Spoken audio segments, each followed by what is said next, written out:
Hi there folks, my name's Novoin24 and welcome to another Microsoft Flight Simulator add-on review. And today we're going to be having a look at a long overdue review of a particularly fun little aeroplane here as my AI ground crew goes through the aircraft of the DC Designs rendition of the Boeing or Stearman Model 75. So this is a fascinating little aircraft, this one, and was designed as a trainer for the US military, and would serve in that role, in that capacity, throughout many air forces and private flight schools around the world, and continues to be popular on the airshow circuit to this day because there were over 10,000 of these aircraft produced. And of course, with their duty fulfilled following the end of the Second World War, then many of them would be demobbed and find their way into civilian hands, and thousands of them still fly to this day. They've become a popular feature at air shows around the world, being sort of portrayed as well, not just portrayed, but they are warbirds, but also being serving to delight the public through aerobatic displays, and became popular in the post-war era as there was a bit of a renaissance of aviation sort of displays, and such daring feats as wing walking would make regular appearances at air shows around the world. So this aircraft became very popular for that, and continues to be so today. So this particular rendition from DC Designs has been on the market for Microsoft Flight Simulator for a little while, and in fact was originally released for the legacy ESP sims for FSX and Prepared, but has now made its way into the new sim. Now, that's not to say that this is simply a lazy port or anything, and we're going to have a look at the details of this aircraft as we go through it today. So we're going to go through our normal review sort of process here. We're going to be having a look at the externals here. We're going to go through the startup sequence. Then we're going to go on a bit of a touring flight to see what the flight's like, and then land and give our final thoughts. Incidentally, for those of you who are wondering where we are currently at Hilo International Airport in Hawaii, on the big island of Hawaii. And for those of you who know why I'm here, then you know why we're displaying the Stearman here. Little bit of random flight simulation trivia for everyone. Anyway, moving on. Alright, so as we've been circling around the outside of the aircraft here, we can see that the team at DC Designs has really taken full advantage of the PBR materials and use of high quality textures throughout this aircraft, and really improved the model that was originally released for the FSX and Prepared edition of this aircraft. They've overhauled the model and given us some beautiful detail across the rib sparring, because this aircraft was actually an all-metal aircraft, so it's because it's one of the sort of last generation of biplane aircraft to really sort of see major extensive service. Then, stress metal skin had become fairly commonplace, but given the shortages of the Second World War, it is also in some ways kind of surprising that design philosophy did remain. But the team at DC Designs have really done a great job with the textures, giving a number of different liveries are included with this one. And they also actually included, with a recent update to the aircraft, also included an additional model type as well, which has the engine cowled, the radial engine actually cowled, as well as some wheel spats inspired by a real-life surviving Stearman that provides joy flights in the New Jersey area of the United States. So you can see we've got this beautiful high detail, including custom details on the engine as well, and all high quality textures and some beautiful detail in that engine as well. So all of the all the dirt marks and all the chip and wear on the prop blade, as well as through the engine as well. So looking pretty damn good, and it's just even right down to the cowling plate, of the actual aircraft engine plate. Like, it's, in some ways we come to expect this from developers, particularly high quality developers like DC Designs, but at the same time, it's always great to just really appreciate the level of detail that goes into our add-on aircraft. So as we go around the aircraft here, you do actually have, so it is a two-seat aircraft, but interesting enough, it is flown solo from the rear cockpit. So like many biplanes, biplane, two-seat biplane aircraft, if you were solo flying the aircraft, and actually even non-biplane aircraft in the tandem two seats, you will often find that, at least prop-driven ones, you will solo the aircraft from the rear seat. The front seat being for the student pilot or the passenger enjoying the sights and sounds of aviation and exploring. All right, so as we sort of finish the external tour here, let's jump into the office and let's get this aircraft started. So here we are in the office of the Boeing 75 Stearman, and it is a very Spartan office, as you can tell. I mean, this is long before your your GPS magenta lines and any such nonsense. In fact, this aircraft is, as I said, it is designed as a trainer. So in that case, you will find, and it was a sort of a pre-war, wartime trainer. So there are very little in terms of mod cons in this aircraft. In fact, if you're thinking of going to find a navigation radio in here, you are not even going to find a navigation radio in here. This is a 100% VFR aircraft, or the original IFRs, which is I follow roads, rivers, and rail lines. So if you're looking for an aircraft, if you're looking for an aircraft that you can just sort of set the autopilot on and it'll fly itself, this is not going to be the aircraft for you, because you will have to be on the controls for this aircraft. Like, you do actually have to fly it. You can't, there's no radio navs. You will have to grab yourself your stopwatch and your map in order to be able to navigate to where you want to go. Now, as I said, there's been recent updates and improvements for this aircraft, though it is still needing a couple of things, I do think. Like, as I said, like, there's not a lot here, but it is always good to have. All right, so let's go through Cockpit here. We'll go through our start sequence. Now, before we do, this is one of my bugbears with this aircraft, and I do want to stress that this version of the aircraft that I'm reviewing today is the Microsoft Store version of the aircraft. So that's where I purchased it from. So it's the Microsoft Store variant of this aircraft now, but this should be the same though across whether you purchase it through the Microsoft Store, or whether you prefer to purchase it through another third-party supplier. Now, a couple of things that I do want to note though about it is great that we do have the checklists here. However, it feels that the checklists, shall we say, aren't exactly necessarily fully edited and up to date for this aircraft. So it's one of my bugbears with this aircraft. For example, the first checklist on the before starting engine checklist is canopy open. In case we missed it, this is an open cockpit aircraft. So that's kind of, I guess it's a mulligan, I suppose, but I mean, this isn't sim breaking, but it's just one of those. It's a minor thing that I'm looking at, going, oh, maybe we could have this as an improvement as well, please. That'd be great. The other issue that I have as well is that some of these seem to not be correct. So, for example, ignition switch off. Now, I'm assuming that refers to my mags being off, but the click point doesn't actually light up or show either. Same with the parking brake. So my parking brake's down here. So if I click on the parking brake eye, it doesn't come up. Now, as I said, is this a sim braking, an add-on braking thing?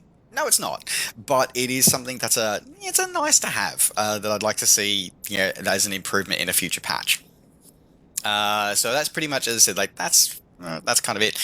There are other parts of the checklist. Like, this part of the checklist is absolutely correct to the aircraft, so that's all fine. So there's a couple of, as I said, minor details. Anyway, moving on. All right, let's get this aircraft started. Okay, first off, let's do battery and avionics are on. And as I said, in terms of avionics, your avionics is a comm radio and your transponder. That is it. That is the sum total of your avionics in this aircraft. Okay, so we've got our carburetor is cold, strobe light is on, mixture full rich, check, magnetos set to on. It's then set to both, and probably the one thing that this is missing is probably needing to tell you that when you push your mixture reach, you should probably turn your fuel on. So, needs to be open there. Alright, throttle open. There we go. Check, check, and engine start. Now we're going to prime our engine. 3 shots primer. And you do have to hold the starter as well, by the way, until the engine actually catches. There we go. So yeah, this is they've actually modelled the engine part of this kind of well in the fact that it actually requires you to hold the starter down, or otherwise, because if you don't, then your engine will just not catch. So nice little touch, that one. All right, so okay, engine 1 and 2 RPM. Yeah, can we just say change that to engine RPM? Anyway, okay, checked, and control locks disabled. All right, there we go. Okay, item and check. All right. So we are going to be ignoring the NCM ATC today. Let me check my windsock. Okay, the winds have changed. Okay, there we go. We're going to be taking off from near here now. All right. So, yeah, we're going to do that one, and parking brake is off. Check. Taxi turn speed 10 knots. Alright, we'll minimize that for now. Alright. Now you do have to keep the engine sort of... You will actually very much notice the if you don't keep the engine, if you let the engine RPMs idle, you will notice that the engine will drop off. It hasn't completely stalled out on me, but if you go to a higher altitude, that will definitely happen to you. So something to be aware of. Like many of these older aircraft and piston engines, you do have to keep a bit of throttle up, especially these old, more traditional sort of fuel systems. You do have to keep a little bit of throttle up, otherwise your engine may conk out on you. Alright, we'll taxiway on to Charlie.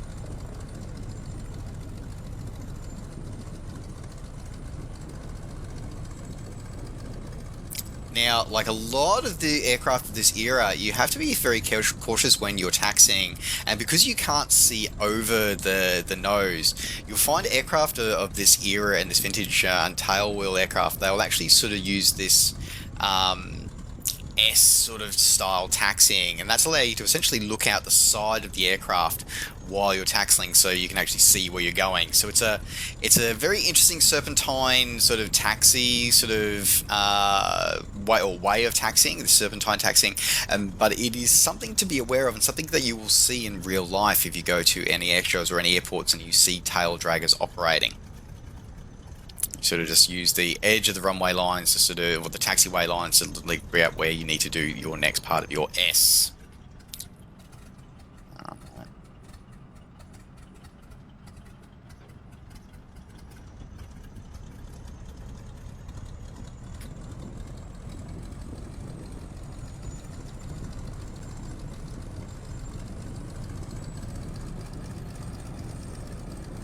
Okay, up to our hold short line. Okay, check our checklist for our takeoff. So, full rich, carburetor control cold, elevator trim 5 degrees up. Okay. There we go. Throttle max RPM, rotate at 40 knots. Alright, so we can mark all those done, and hopefully we'll remember that. Alright, let's close that one. Let's taxi out and do our takeoff.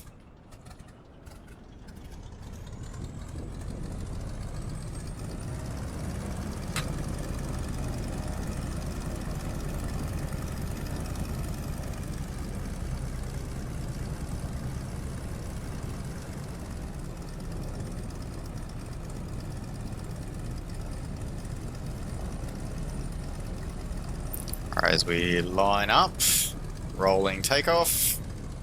Oh, we're going to put our nav lights on, that might be helpful. Alright. And throttle up.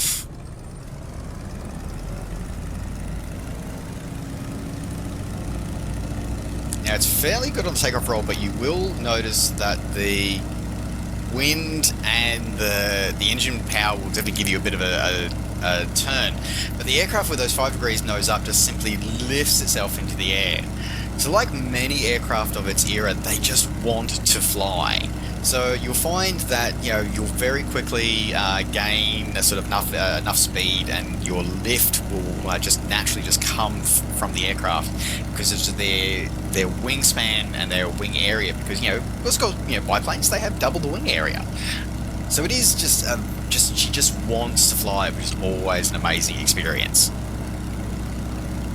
Now, sadly, I have never flown in a Stearman in real life. I've flown in a Tiger Moth on several Tiger Moths over the years, which is sort of like the British equivalent to the Stearman, and would serve a similar role as well, but with Commonwealth forces. Interestingly enough, though, the Stearman 75 would be supplied in large numbers to Canada as part of Lend-Lease during the Second World War, and form a key aircraft in the Empire pilot training scheme, and would be known as cadet in British and Canadian service. Beautiful sort of just thumping sounds of that radial engine at the front there. Loving it. You also get you also hear the sound of the wind sort of whistling past the ears as well as which something that you don't get when you're in an enclosed cockpit. You very much hear it in this aircraft. It's getting some trims right, and getting some speed. Looking at our RPMs there, running at about 1800 RPM there.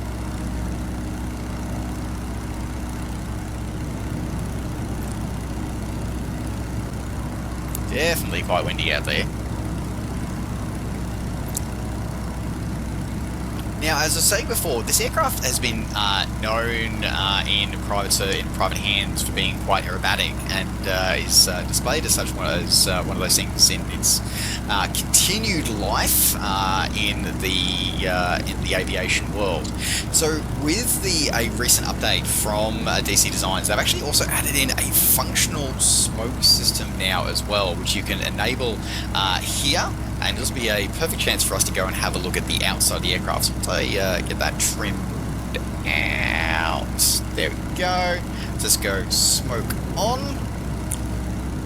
And you can see the smoke system there. Let's go have a look at it from the outside.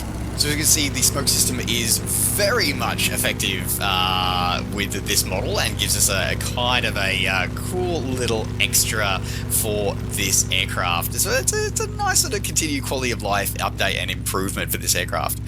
Now, of course, having a smoke system would not be appropriate if we don't do some aerobatics. So let's see what I can make a fool of myself with doing a couple of maneuvers. All right. Basic loop, and you can hear the engine sort of just struggling as you sort of come through the top of the loop. Oh, a little bit below my entry altitude, but I'll give myself a 7 out of 10 for that one.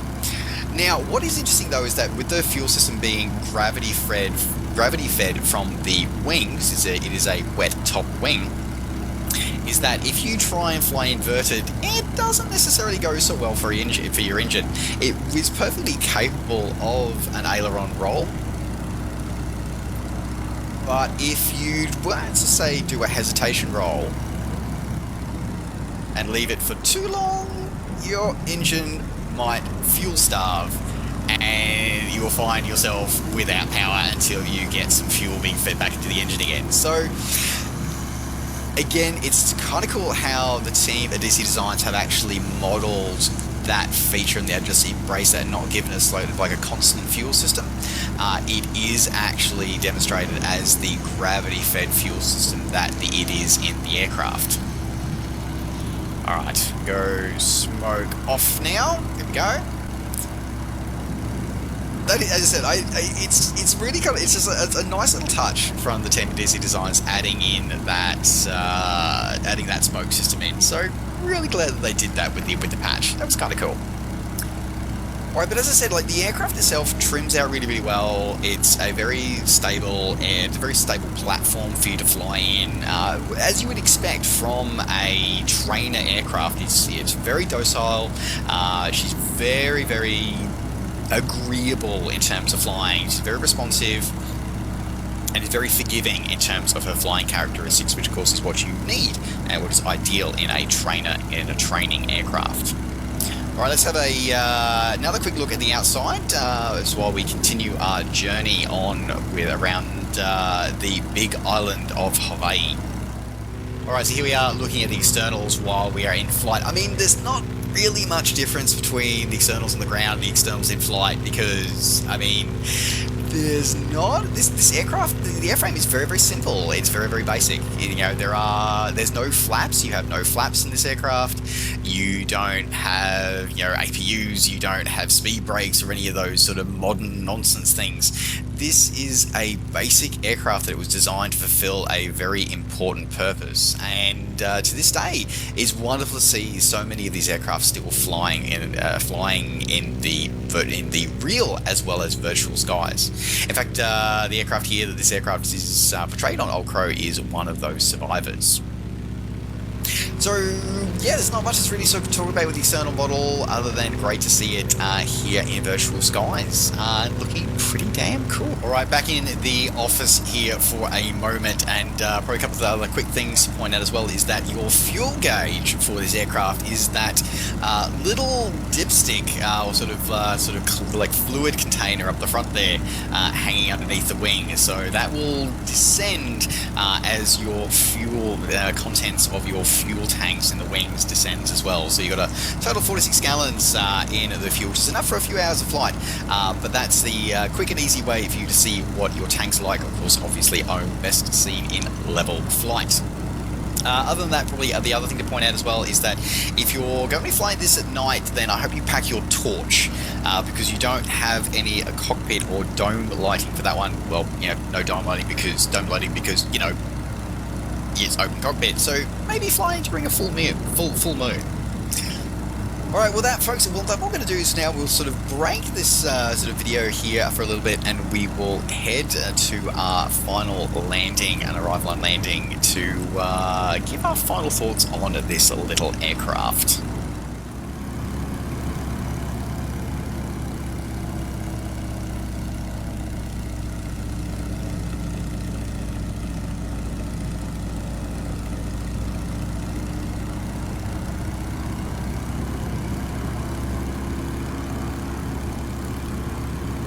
Alrighty, so we are back here in our PT-17 as we head for approach for our landing here. We're just admiring some of our wind turbines that, again, if you know, you know, bring back a lot of Flight Simulator memories for some of us. But also, funny personal story, personal connection with Hawai'i, which is the township just over there.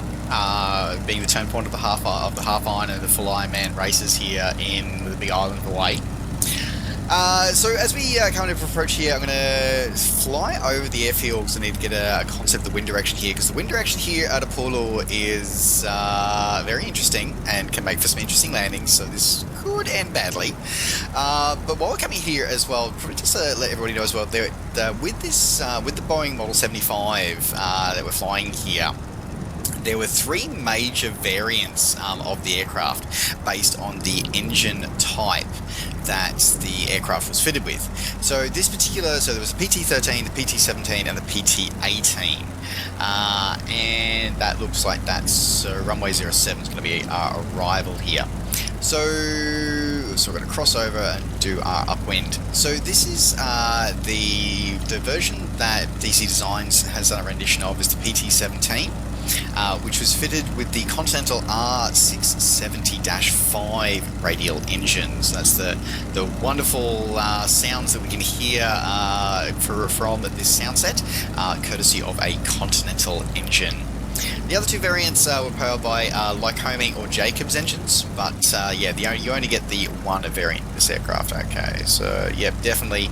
And typical Apollo winds, they are very, very strong down there. So, alright, this could end badly for our landing. Now, as I said before, this aircraft doesn't have any flaps, so this is so you know, you don't have to worry about flap speeds or anything like that, because this aircraft is not fitted with them, because it is designed primarily to keep everything simple and basic, as it is a basic trainer for an era where flaps were used, but they are definitely not as not to the degree that modern aircraft use them. Alright, we'll set ourselves up for our approach.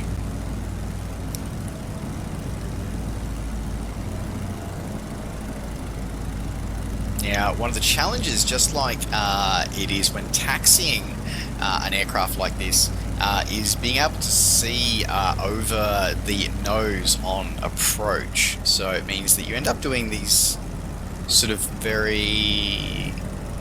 So sometimes you either do steep approaches, or you'll end up actually flying sort of very curved approaches coming into the runways, so you can continue to see clearly your landing point. So you do a few S-turns during your landing. Okay, so we're going to be coming in fairly steep. Just watching that power cross back in.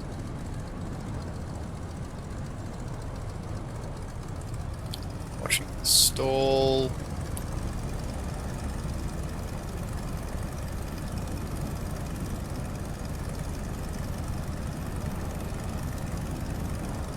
Running at idle, almost, or a little bit above idle.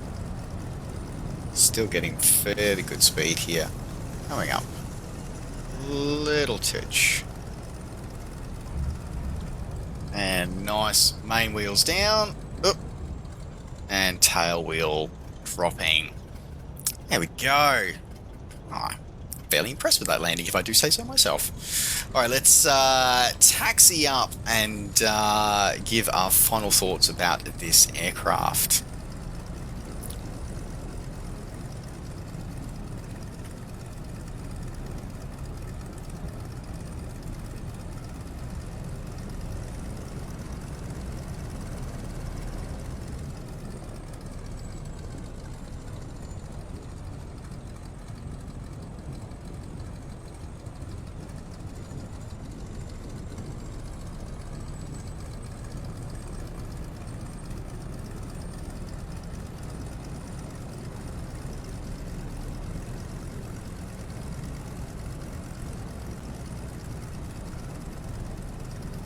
Funny enough, as we were just approaching the parking here, this airport in real life does not have any ground staff.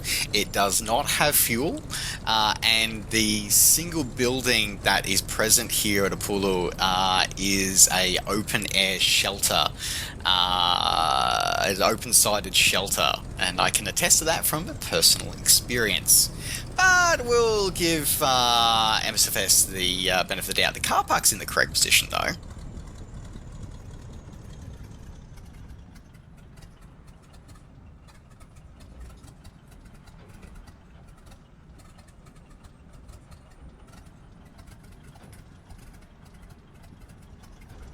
Go. Alright, into stop. Okay, and parking brake is on. Mixture fuel cutoff. Off. Okay, strobes. Navs are off. And mags set to off. And avionics and batteries set to off. There we go. Okay, and all done. Let's go and have a look. One quick thing that I just realized I didn't point out when we started our flight is the dynamic weight system in this aircraft. So the aircraft, as we can tell, is obviously is a two-seat aircraft. If I can just sort of, let me just, we'll just narrow that. There we go. Make that a bit easier to see. Okay, so obviously it is a two-seat aircraft, you know, pilot and trainee or passenger, whatever. So one of the cool things about this aircraft is that it does have a dynamic weight system. So if you actually put a weight in here, so let's say we put in 150 pounds, then you will actually have a second like model will appear in the passenger and co-pilot position. Now, this, which is really cool. Like, it's great to see that that animation and that presence of that second character, of that second avatar, is driven by a weight system. So that's cool. The only thing that's interesting is that the DC Designs has chosen to not allow the Asobo models, and you only get the default model. So it's a bit of an odd choice. So it's considering that I know there are other, I believe there are other aircraft can support the Asobo models. So that's a bit of an interesting choice. Apparently I got absolutely roasted when I pointed that out with another developer's modeling. I'm just simply going to say here now that I think it's great that we've got the model that we've got, the pilot avatar model that we've got. It would, again, it's not a breaking issue, but it would be a nice to have in a future update if that could be set to the default sort of setting. But if you're running if you choose to fly with your own avatar, you can see your own avatar in there. And that's where I'm going to leave that one. Okay, all right. So with that, let's get on with the final thoughts for this aircraft. Okay, so this aircraft is fun to fly. Like, it is a cool little aircraft. It is a great example of DC Designs, the developer, learning and sort of growing and supporting and bringing new life to their older products. By bringing them across from the legacy sims and bringing them across into the new sim. They've overhauled the model both internally and externally. They've updated the textures, the PBRs, to give us a really wonderful experience of the heady days of aviation, sort of in the 30s and 40s, while still giving us, those of us who've experienced flying in biplanes, a chance to relive some of those cool experiences. So a lot of stuff going on here. It does have a couple of downsides, as I said, I've pointed out. The checklist could be improved a little bit. Sort of, the use of the points on the checklist and the click points, stuff like that. The model, the avatar models as well, nice, would be a nice thing to see improved. But again, these are not game breaking or sim breaking, depending on your point of view. Issues with this aircraft. It's still a bucket of ton to fly, especially if you're into sort of this older sort of hands on stick and sort of more traditional forms of flying and more seat of your pants kind of flying. This aircraft is great. It's got some great aerobatic performance for some fun maneuvers. Adding in the smoke system was another great system. It was another great little add-on to have as well. So overall, it's a lot of fun. It's a lot of fun as an aircraft to have, and the team at DC Designs has done a really good job on giving us an amazing aircraft. So still comes, despite its bugs, still comes recommended from me. Well, folks, with that does now round out this review of the DC Designs Boeing 75 Stearman. I hope you've enjoyed it. Don't forget, as always, to like the video and subscribe to the channel if you're enjoying these videos and want to see more. And of course, as always, you can catch up with me and all the things I'm up to between videos by finding me on Facebook and on Twitter and on Twitch. Just search NovaWing24. All right, folks, thanks very much for watching. Take care, safe skies to all, and we'll see you next time. Bye for now.